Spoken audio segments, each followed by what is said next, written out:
All right, good friends, that's him, Webster Griffin Tarpley, on the show. As I mentioned before, he was here in New York with us over the weekend and into early this week. Wonderful time.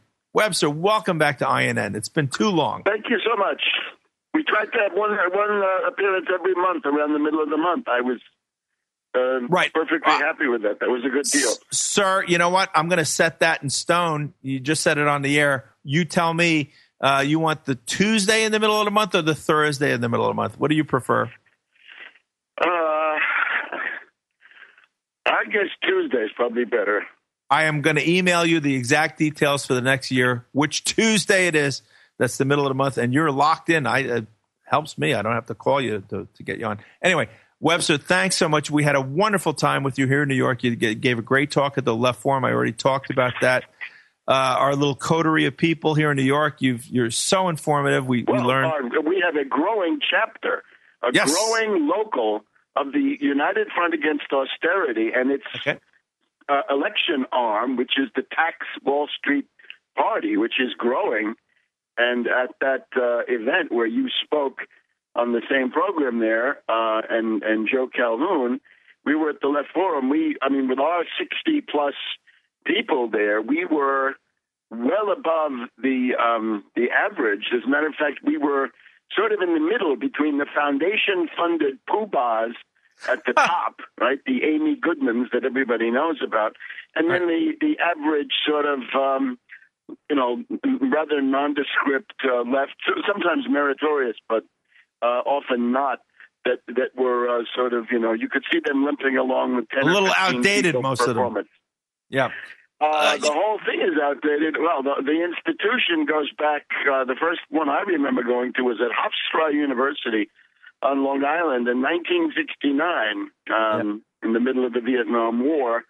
And the guy Stanley Aronowitz, who's now a professor of sociology, was the honcho then and is now. But the main thing is Amy Goodman. And as broadcasters, right, anybody who has an internet radio program like you, like me, you can get World Crisis Radio from me. That's on tarpley.net.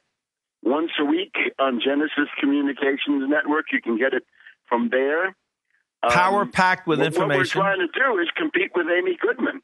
We're trying to deprive Amy Goodman of this monopoly that she has on the left-directed or progressive or even just intelligent, well-informed analysis of the world. Because the one big thing you have to ask in this era is, are you the agent of a political party or a candidate? That might disqualify some libertarians and some New Agers, for that matter. And then on the left is, are you foundation funded? Are you getting money from the Ford Foundation or institutions of this type? Which, of course, under President Reagan's Executive Order 12333, that's really the privatized CIA. The CIA or FBI or domestic counterinsurgency of the 50s, 60s, and 70s was then privatized by Reagan into foundations, front companies, and other institutions under 12333. So I want to dive in just for 1 second, and I do this very cautiously because you have great things to say, but you were there when I was talking, and I tried to address this issue too. I'd love to get your take on it, which is, just as you said, certainly the Ford Foundation happily acting as a front for CIA money laundering and distribution to, various so-called, groups that would be leftist or against the administration.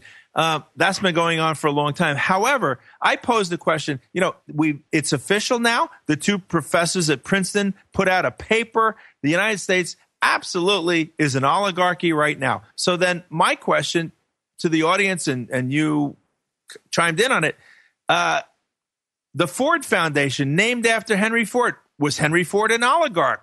If we are in an oligarchy right now, and Henry Ford was an oligarch, what does that say if a lot of our brethren on the left are receiving money from foundations named after oligarchs? Well, of course, let's just look at, it's too complicated to do the whole life of Henry Ford. If you want to know the life of Henry Ford in an accessible form, very readable, I would urge you to look at a book called The Flivver King. flivver is Flivver. It's the old word for an automobile, a car. And this is by Upton Sinclair. And we know Upton Sinclair was a muckraker, political activist, ran for governor of California on the EPIC ticket. He was a third party. End poverty in California.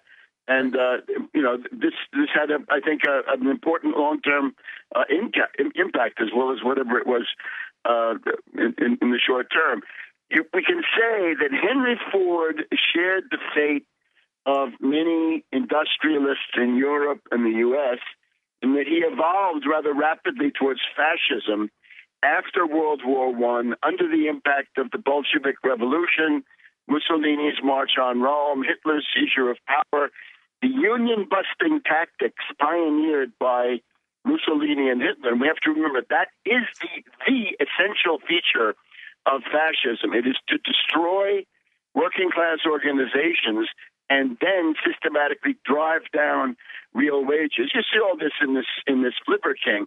So much so that Henry Ford had a kind of a personal fascist army, which were the goons, right? The enforcers at his plants, and some of the leaders of that group became just justifiably infamous. But you can remember in a march, Henry Ford's problem was that he could not control the city of Detroit, but he could control Dearborn. So the entire Dearborn apparatus was in his pocket, mayor, police, and so forth. So when the workers had a protest march, so long as they were in Detroit, it was more or less okay. But as soon as they crossed the line into Dearborn, Henry Ford had set up machine guns. People were killed, right? The Battle of Deputies Run and so forth. And therefore, you look at people like Walter Reuther and the other leaders of the United Auto Workers, that is a stirring chapter of mass struggle. I know right-wingers just can't understand this, right? They just don't get it. But the course of human progress, the building of a middle class, things you take for granted, right? An 8-hour day, a 5-day things we used week. to take for granted. Well, I think you ought to take them for granted today. In other words, those are your economic rights, and don't let Ron Paul or Rand Paul tell you don't have them. So the idea is no market ever delivered those benefits. You didn't get an 8-hour day or a 5-day week or a minimum wage. Child labor laws. Let's look at that. We have this guy Mike Lee, right, the Mormon senator from Utah. He says child labor laws are unconstitutional, right? So what does he want to go back to? Dickens? Are we going to start sending children down into mines to pull carts full of coal? Maybe he has too many children. Maybe he has got several wives and lots of progeny, and he wants to put them to work. I don't know. But is this an echo? What you're talking about? Fundamentalist LDS. Yeah. Listen, anyway, I'm asking you a question here. What you're saying about Henry Ford, is this an echo of Andrew Carnegie and the Pinkertons even before that?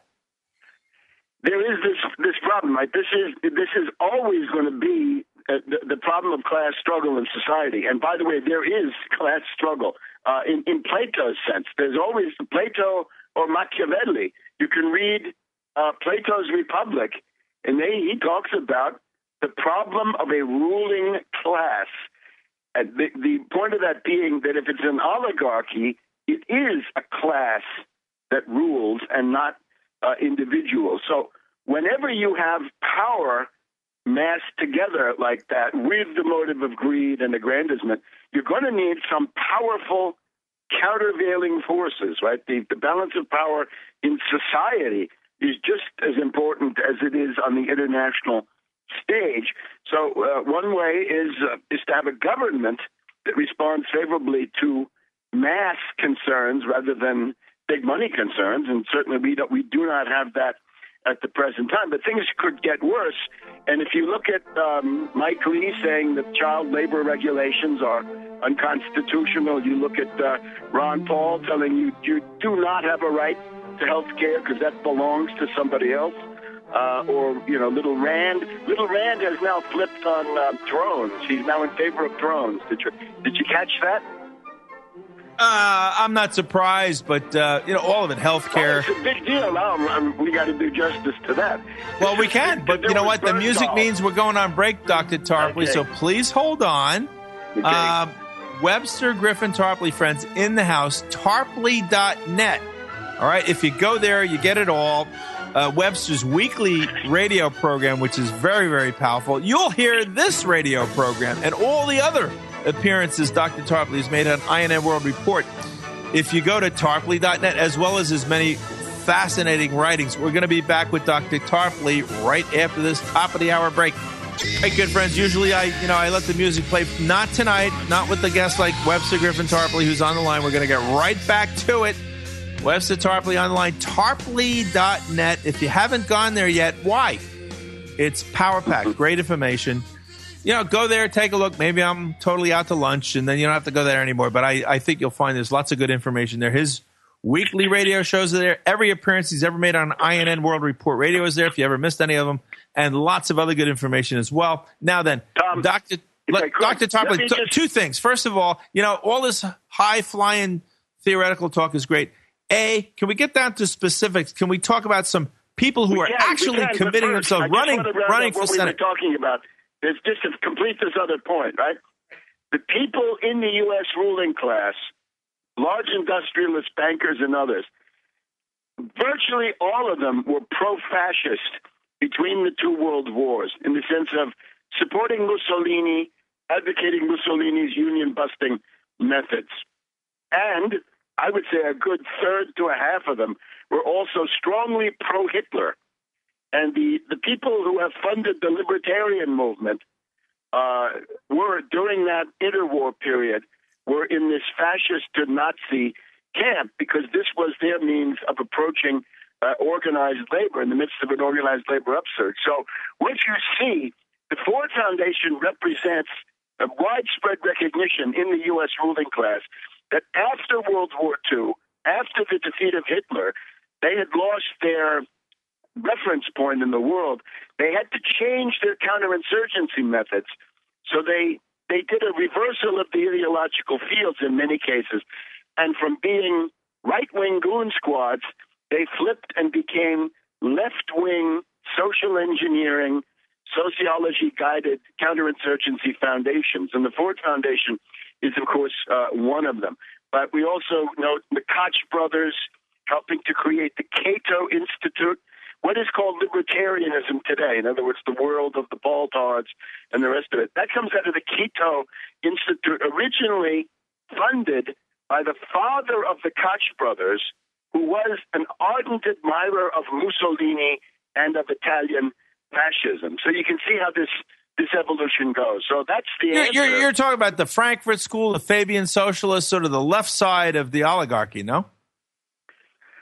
Well, those, of course, are they contribute, right? They're a large part of the sort of postmodernist doctrine. And you could see at this left forum, right, there were still some residues, right? Herbert Marcuse in 1968 was chosen by these people to be the philosopher of wrecking the anti-war student movement upsurge of 67 to 68. We have such people today. There's this guy called Zizic from somewhere, I guess, Serbia, in the former Yugoslavia.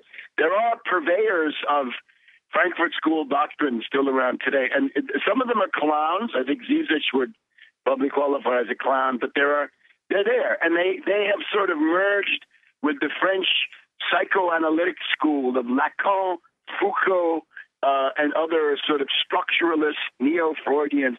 So you get this kind of a toxic soup of charlatans and wordmongers and all being paid by foundations or whatnot, to write and talk. Yeah, exactly.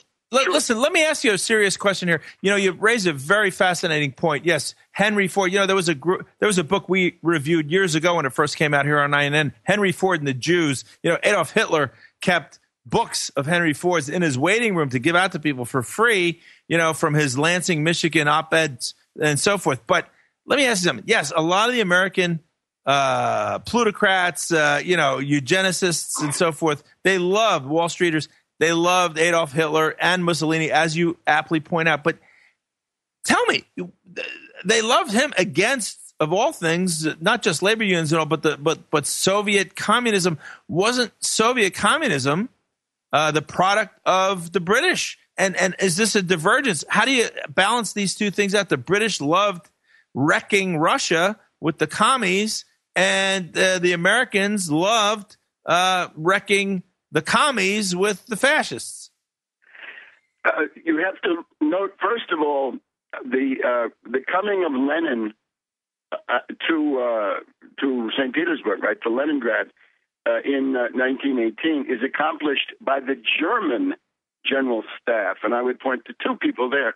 Field Marshal von Hindenburg and General Ludendorff were the ones who adopted a policy of fomenting revolution, any kind, in the areas east and south of Germany. And the important reason to name those two is that they are also the founding fathers of Ukraine. Ukraine being created in early 1918, and Lenin had already been there since 1917. But in early 1918, the nation of Ukraine was internationally recognized for the first time by Austria-Hungary and by Germany and by the Ottoman Empire, and I think also by Bulgaria.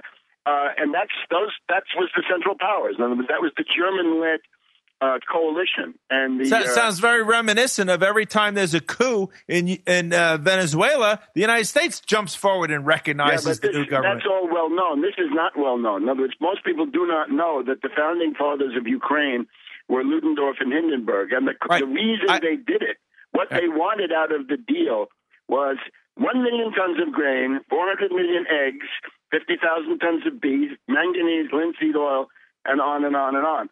So Ukraine is an artificial state.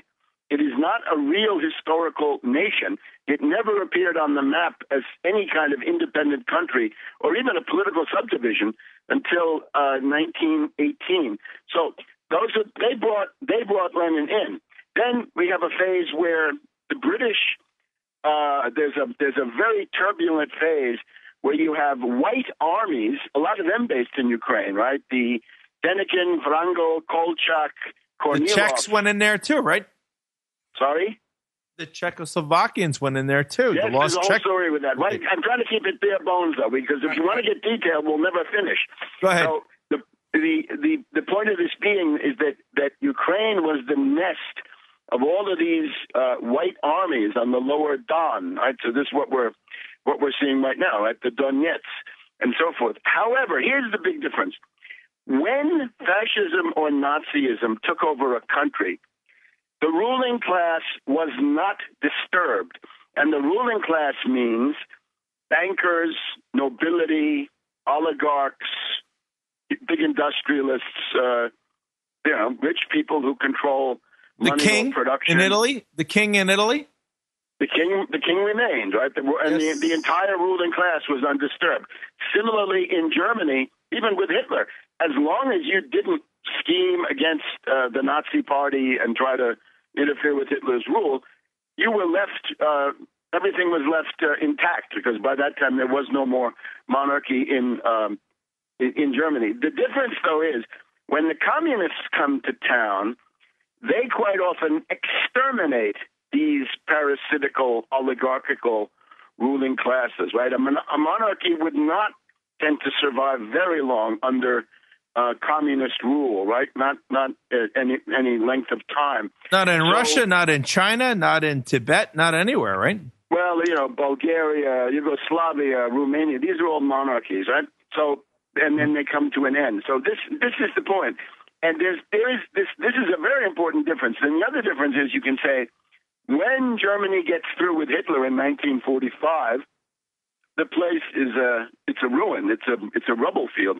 The difference is that in the Soviet case, right, with the 5-year plans, Stalin and company managed to modernize the country in an unprecedented way, so that they come out of it with a full-set modern economy, with modern steel, modern chemicals, modern electricity generation, modern education, middle class. Hello? Hello. Yeah, I said modern education. That stuff had to happen because dumb people got a chance to go to school. I know lots of Russians who were educated in that system. Yeah, and that's one of the hallmarks of communism is that even secondary education becomes accessible to the sons and daughters of workers, which it certainly was not before. So it is not the case that Hitler and Stalin are on the same level. And if you're Franklin D. Roosevelt and you come along and you've got to choose with whom are you going to ally, there's another very important consideration, is that Hitler was on a mad rush to expand. In other words, it's one aggression after another, right? Never ending, right, until he stopped.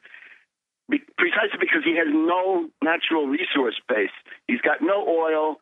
He's got any number of other things that he simply lacks. He doesn't have the nickel of Petsamo there in northern Scandinavia. Whereas with Stalin, you're dealing with a country that has a broad, secure natural resource base, so they can afford to take the long view, and they do. But now we got to move along. Can I just propose that we leave Europe and come back home? I'd actually go to Nebraska. Tarpley, Webster, if it's home, if it's Europe, if it's down the street here in Brooklyn, whatever, it's going to be interesting, your perspective. Okay. And that's not a sycophant talking, friends. I'll hit him hard if I think he's off base. But please, go ahead. Go. And I'll do that, don't you, Webster? Look, I want people to think back and look at it as a bit of a detective story. The U.S. ruling class habitually grooms a favorite candidate each 4-year cycle, or perhaps I should say candidates, because the favorites that they have are generally paired with a spare candidate. It comes along. So they have a candidate that represents the Wall Street combination, but they vary the geographical, ideological, personal. They do color, they do gender, they do national origin, they do all sorts of things. The one very well documented case is Jimmy Carter. If you get my book, Obama: The Postmodern Coup, I do a whole comparison of Carter and Obama as parallel lives, right? But the trick is this. We have Zbigniew Brzezinski, David Rockefeller's appointed manager of the Trilateral Commission, who tells us that when it was clear about 1975 or 76, it was very likely that the Republicans would be voted out because of Vietnam, Watergate, because of Ford's pardoning Nixon, the wave of revulsion, which you could see then in the 1974 congressional elections, right, when the Republicans fell like 10 pins. The ruling elite could see that it would not be possible to govern through a Republican puppet president. So therefore they thought of a Democratic puppet president, and they wanted to get somebody very far away from Washington, and they wanted to get somebody, they thought, from the South, a Southern governor, because that was a field which they had not cultivated for all the time, really, since the Civil War. You'd had Democratic presidents. It's kind of like Nixon goes to China, right? You got to get somebody from the belly of the beast. I'm Jimmy Carter. You know what else they decided at that very same time, I think, Webster, that was crucial? They also ended the draft. And I think that was... I'm trying to focus on the power question because I want to get you to Nebraska, okay? Yeah. We're going to go to Nebraska when we come back from the break, friends. But I submit to you, Webster, that concentrating power, ending the draft had a lot to do with that. Good friends, welcome back. Somebody just emailed me asking who performed this song. It's a group named Brad. It's a great song, Needle and Thread. And that's what we're all going through this country. We're hanging by a needle and thread. But let's go back to our guest, Dr. Webster Griffin Tarpley. Dr. Tarpley, it's all great. I think this historical perspective on right, left, phony baloney, they put the characters in that they want is great. Please wrap that up and let's go to Nebraska.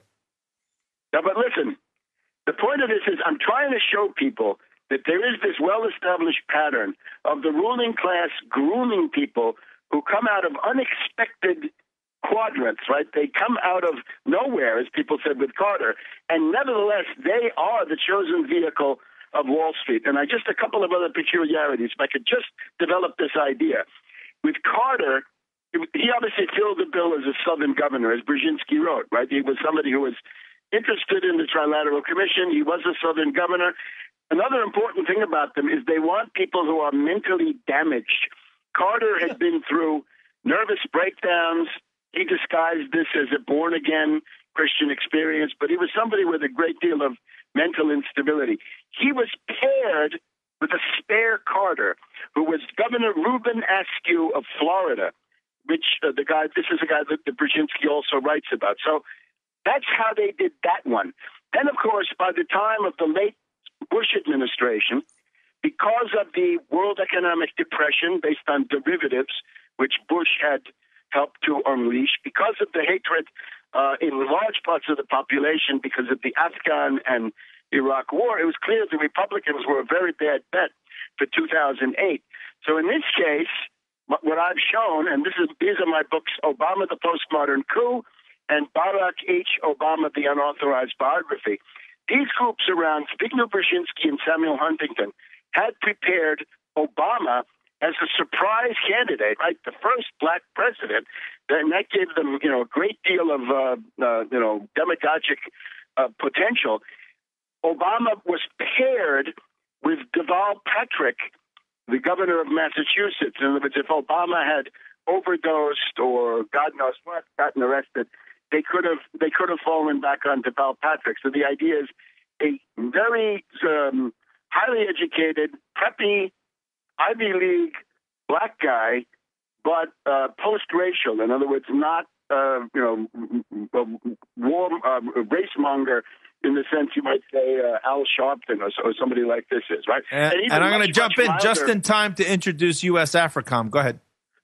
Yes, but that's after he gets elected. We're trying to focus on how do they get these people in, because that's the first problem. Then, of course, their design, yes, that with Obama, and I wrote this, right? This is all over that book, Obama, the Postmodern Coup, that he's going to be the guy who leads the fight of the U.S. to kick the Chinese out of Africa, right? And that's the goal, against the Chinese, to reassert U.S. imperialism. Now, in the case of Obama, I flatter myself that I discovered this pretty much before anybody else that I'm aware of, right? Maybe I'm the first person in the world.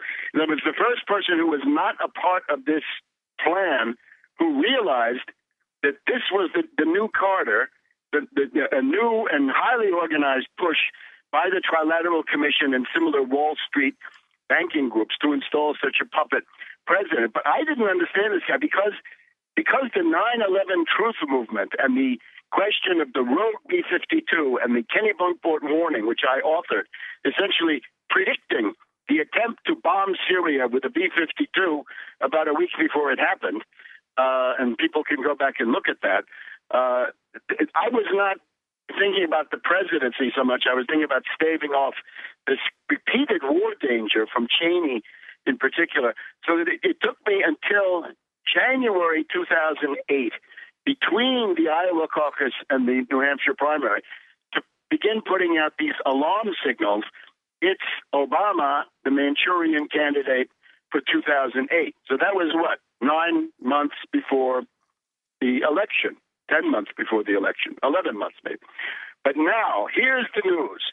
I believe I have identified at least one and perhaps two of the Manchurian candidates groomed by Wall Street and the intelligence community and the ruling class in general for 2016. And now this is 2.5 years in advance of the actual vote. And I would direct your attention, therefore, to Ben Sasse, S-A-S-S-E.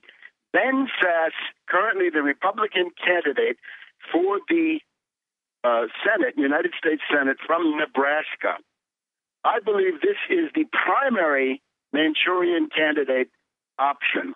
However, as I've tried to argue, Carter, Askew, Obama, Deval Patrick, who's the spare? I think the spare is Tom Cotton of Arkansas. And I base this on an interesting profile, a kind of a Plutarch's Parallel Lives in the New York Times, which points out Sasse and Cotton both loaded with Ivy League degrees, elitist credentials, government experience, nevertheless parading themselves as local yokels, right? As good old boys, as country folk, right?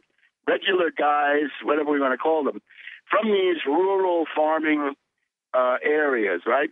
Nebraska and or Arkansas. We haven't what party affiliation do these two people have? The Republicans. So both of them. So they're counting on a swing now. We had enough of the Democrats. It's time for people to forget about the Republicans, and therefore go back to them. You've also got to realize that the ruling class circles that groom such characters, there's not only one center that does this. In other words, it may be that the fragmentation of the U.S. ruling class has now reached the point where rival Manchurian candidates may appear. So far, I don't see them, but this is a little bit hard to figure out. On the left side, everyone's talking about Elizabeth Warren. Do you see her as a potential Manchurian candidate? No, I don't think she'd be Manchurian at all, and I think that's absolutely why. In other words, I'm not saying that I support her at all at this point. I would probably welcome her candidacy to provide an alternative to this monstrosity of Hillary Clinton. Right, Hillary Clinton, the maximum of complacency, a warmonger, a tool Manchurian-ness. Certainly, except that she's too well known. In other words, she's the opposite of a Manchurian candidate in the way that I'm trying to use it, because she's the obvious, right? The coronation, not even an election. She's a post-Manchurian candidate. She was Manchurian a long time ago, but now it's not necessary. The ruling class wants to surprise you. They've got to surprise you in your ideological defenses. And if you've been spending 8 years hating Obama, they want to offer you something that looks completely different. If you hated Nixon, here's Carter. If you hated Bush the younger, Mad Dog Bush 43, then here we have Obama. Get the idea? But they're duping you every time. Now hated Papa Bush. Here's Bill Clinton. Yeah, but again, this is less Manchurian. In other words, this is less predictable, because there was no such presumption that Bush the elder would be voted out. That emerged really as the economy deteriorated with unprecedented rapidity. There was a presumption after his attack on Iraq, but then it changed. But Bill Clinton came from nowhere. He would win, but the economy dragged him down. But that was not predictable. As a matter of fact, I remember writing my biography of Bush the elder, right? George H.W. Bush, the unauthorized biography. When I started writing that in early 2001,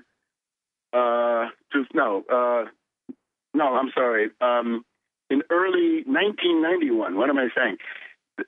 The problem was I thought, this is a kamikaze mission. In other words, this guy's going to get reelected, but I've got to stand up against him because he's a scoundrel.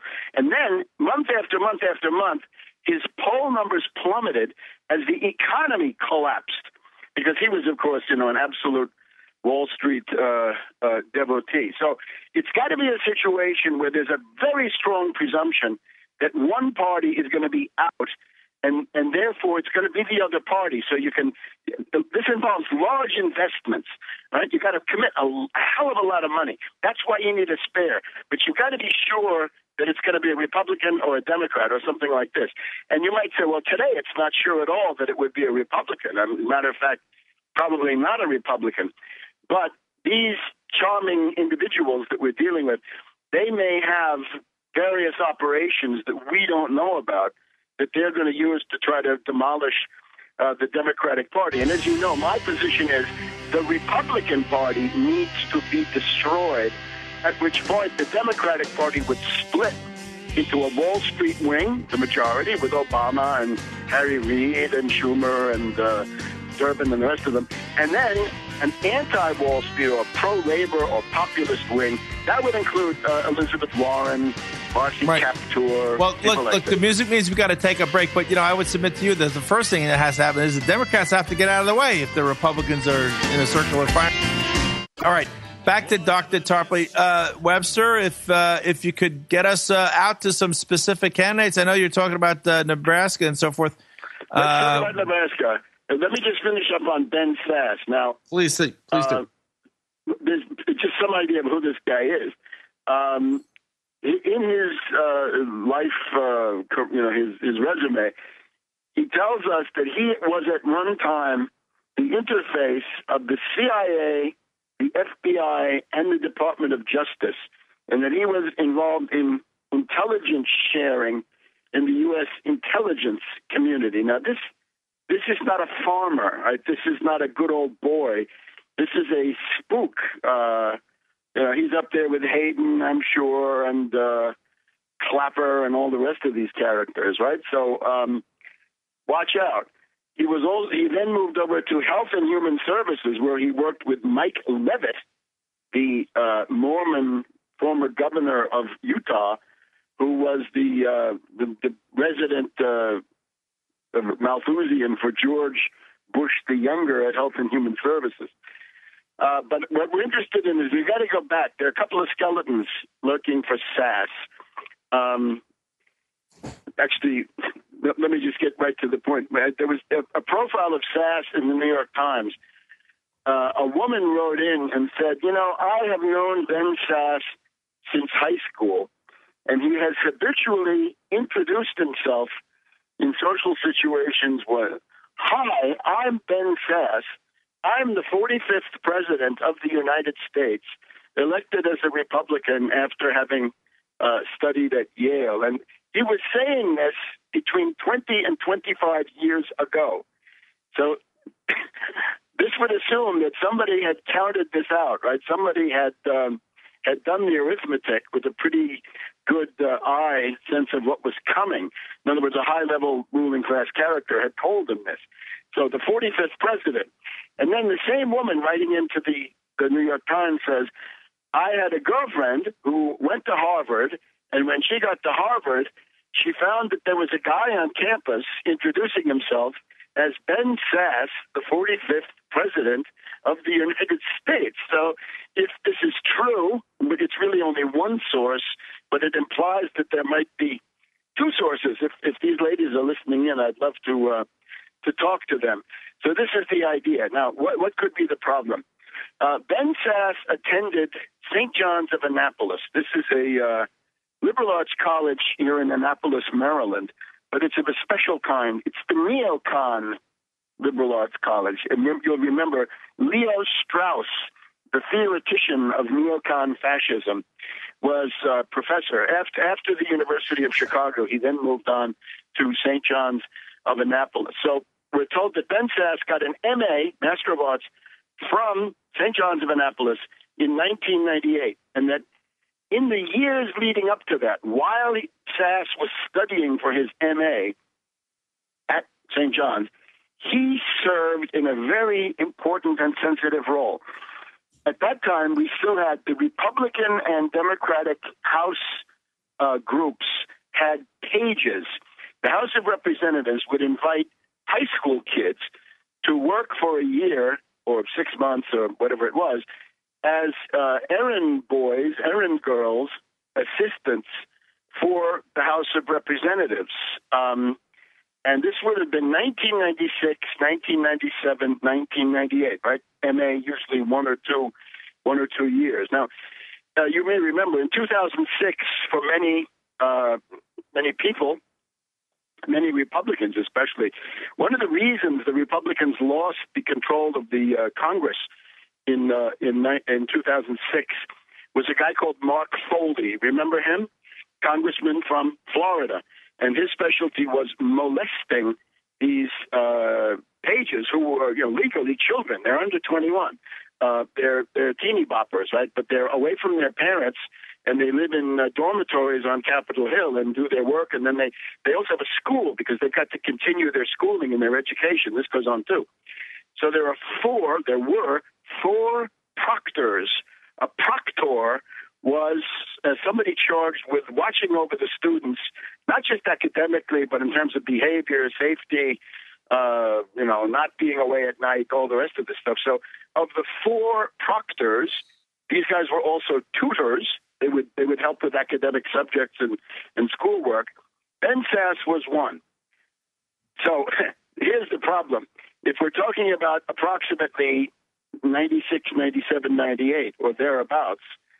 These are the years when Mark Foley of Florida had just arrived at the Congress and had begun to molest these children. And he was joined by another Republican colleague, Jim Kolbe, Kolbe, who took, you may remember this story, took some of these kids on a boating jaunt down the Colorado River, I guess the Grand Canyon. And during that, he made all kinds of improper advances and tried to molest these kids.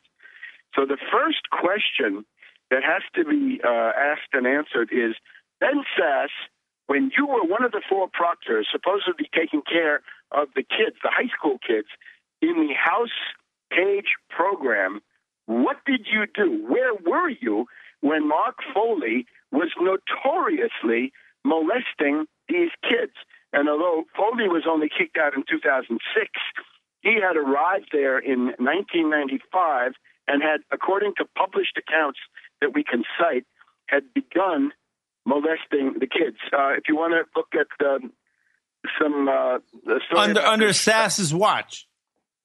On his watch, absolutely. Sasse watch. Wayne Madsen. For people who know Wayne Madsen has an initial article about this, and I know he's interested because I think he sees also this potential for the Manchurian candidate. So is Sasse a part of this activity, or is he a front man protecting it? What is he?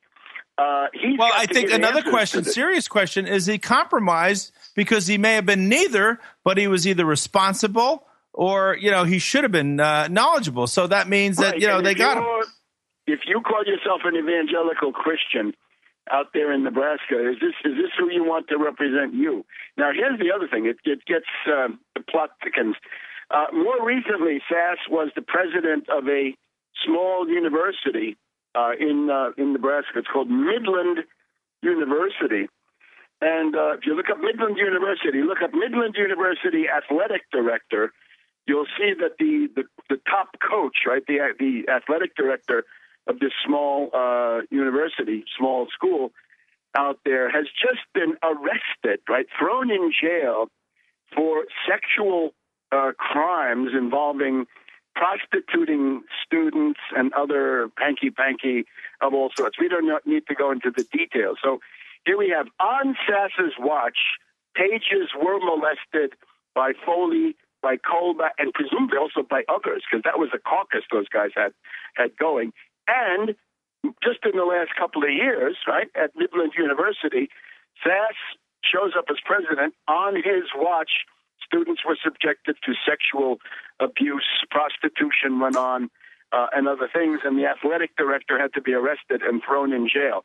Now, and Dr. Tarpley, I got you on all that, but I just want to add, I tried to throw it in before. Yes, on its face, if the man either was part of this or should have known, that's bad. But isn't there another dimension in that maybe his culpability is being overlooked and therefore he's being blackmailed? So he's the ideal candidate because if he ever gets out of line, bada boom.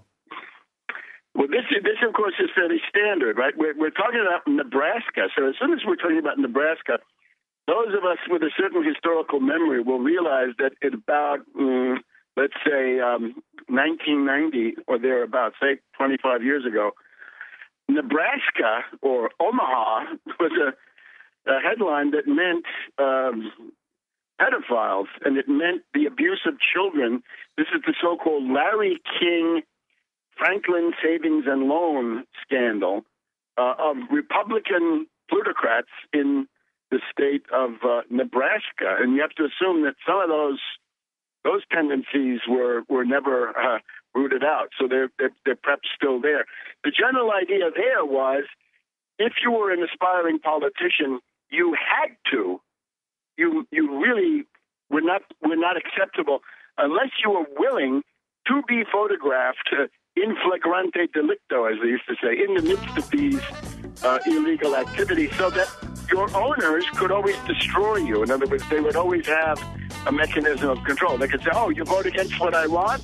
I'll destroy your career within 24 hours. So that is fairly standard, right? And that That's all this homoerotic stuff that's rumored, all these skull and bones and stuff, that there's part of the initiation. Right. They got that on you in case you ever, you right. could rise, but, if you ever get out of line, wham. We'll be right back after this.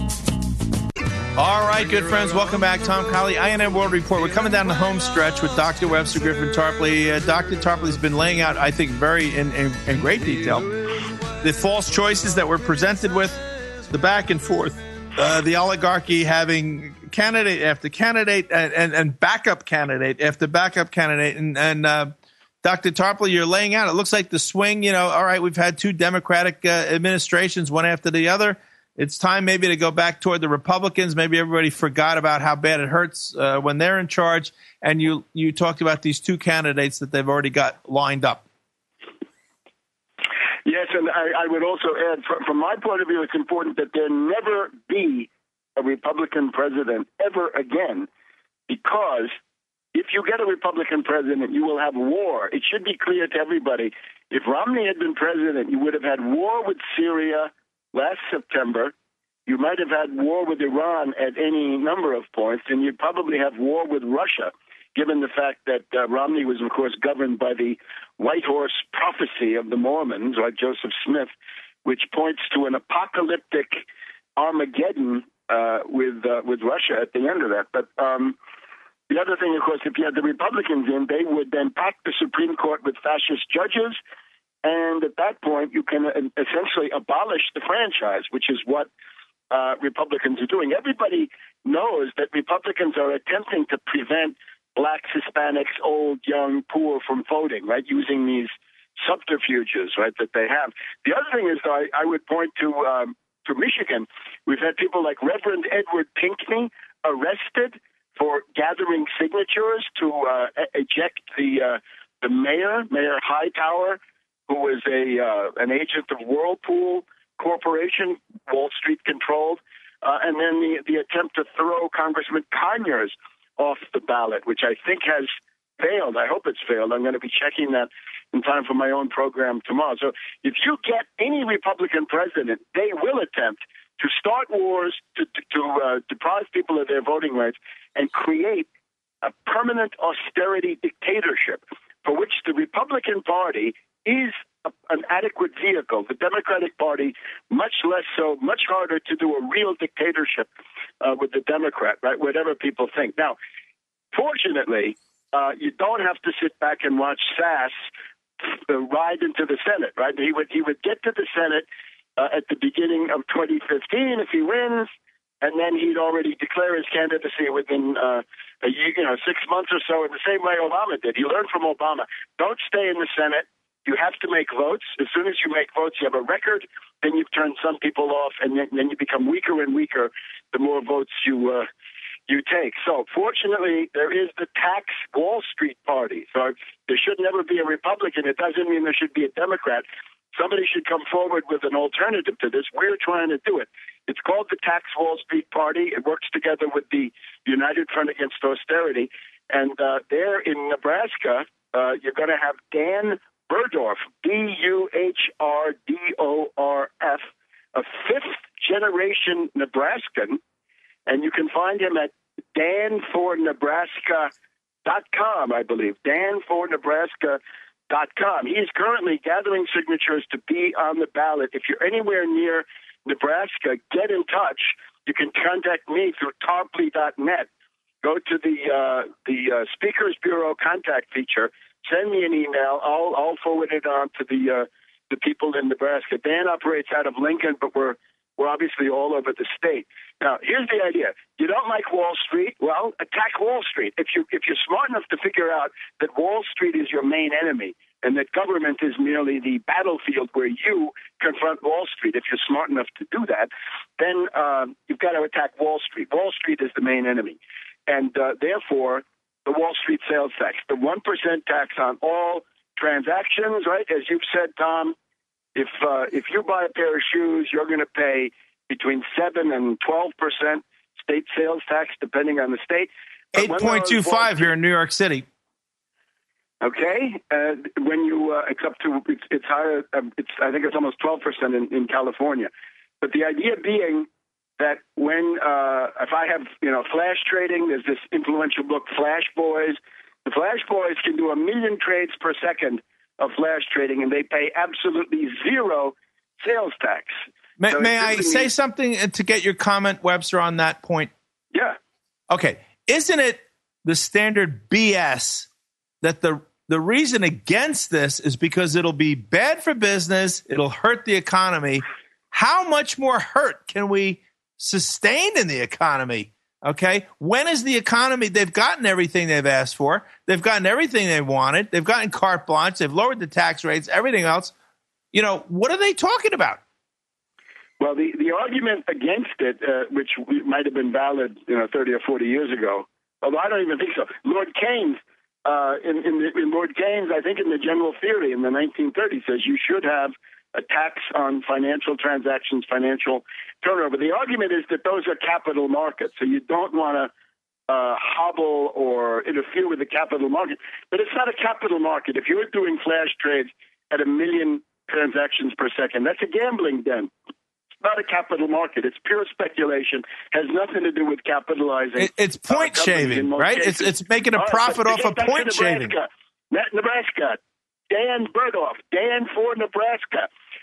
We wanted to come out also for the idea of seizing the Fed, or as you put it, deprivatizing the Fed, nationalizing the Fed, that the needs of the country have to be served, right? The Federal Reserve, under this stupid woman Yellen, is that she is the servant of the bankers rather than being the servant of full employment, rising standards of living, the growth of the U.S. economy, competition with foreign states like China and so forth that we need to think about. So, and then, especially for the farm sector, parity agriculture. In other words, restore 100% of parity under the Agricultural Adjustment Act from the 1930s, so that a farmer is guaranteed a base price which is sufficient to cover the cost of production, a reasonable profit, the living of the farmer and his family, or her family, and then the idea that there's got to be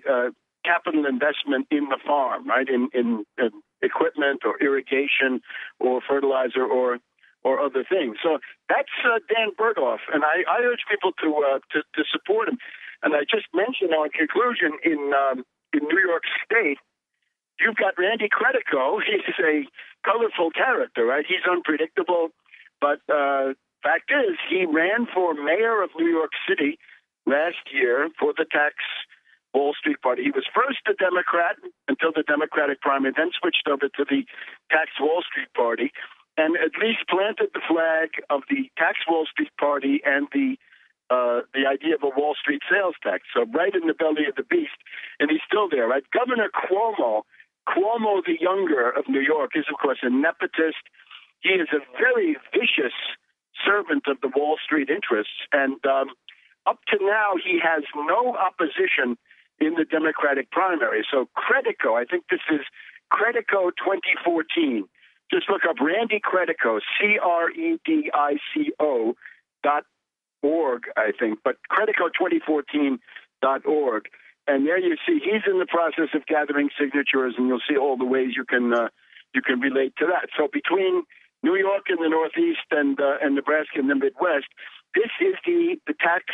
Well, Credico is the former tax Wall Street. Right now, he's in the Democratic primary, and we'll see what happens after that. But the general thrust is the program of the tax Wall Street Party. On this line, Webster, Ellen Brown is running for the treasurer of the state of California, I think tomorrow in a primary out there. How about that? And she's all in favor of a state bank and Citibank.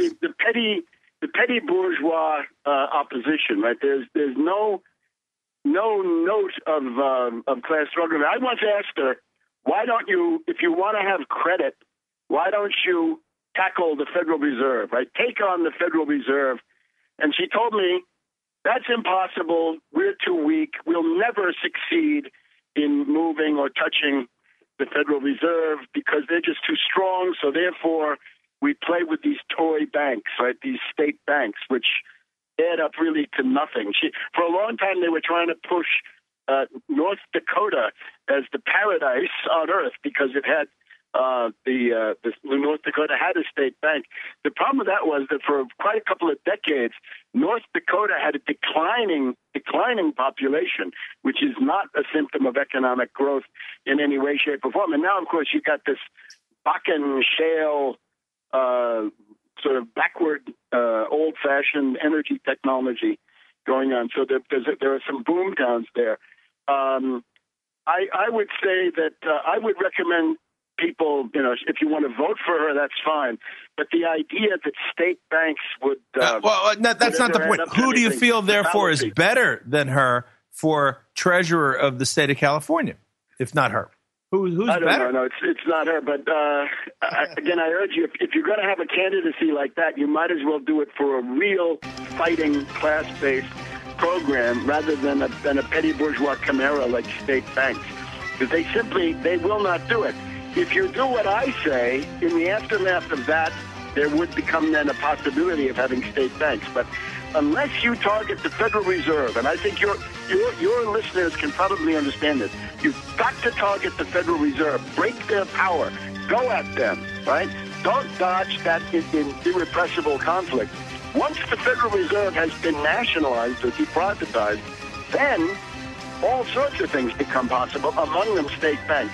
But if you try to do it with the state bank first, it's a failure. And I think she ought to tell people what she once told me, right? That she's not going to attack the Federal Reserve because she thinks it's impossible. All right, cart before the horse. That's all the time. Webster Tarpley will be back on Tuesday night. Tarpley.net. Go there, and it's great.